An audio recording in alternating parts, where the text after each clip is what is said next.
Assalamualaikum warahmatullahi wabarakatuh. Sampurasun murang kalih bu guru anu soleh sareng soleha.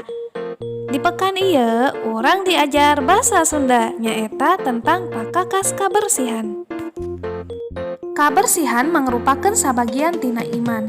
Kusabab kitu urang salaku jalmi anu ngaku iman kedah merhatikeun kana kabersihan. Ayeuna urang sebatkeun pakakas-pakakas kabersihan di antawisna nyaeta nu kahiji pengki, kagunaanna kanggo nyandak runtah anu saatos disapukeun. Dijieunna tina anyaman awi. Aya oge tina plastik make gagang keur panyepenganana. Nu kadua kored, kagunaanna kanggo micenan jujukutan. Dijieun tina besi jeung waja. Wangunna sarupa arit tapi dilengkungkeun. Nu katilu parang, kagunaanna kanggo ngababad galengan. Wangunna semu bengkok rubah ka tungtungna. Seseketna dijieun tina besi atawa waja. Gagangna tina kai.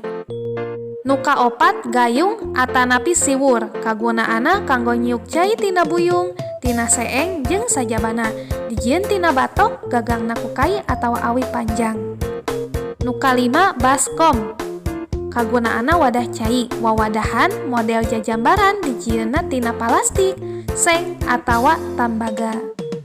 Nu kagenep sapu injuk, kagunaanna kanggo bebersih di antarana micen runtah atawa kokotor sapertos nyapuan pakarangan jalan imah jeung lianna.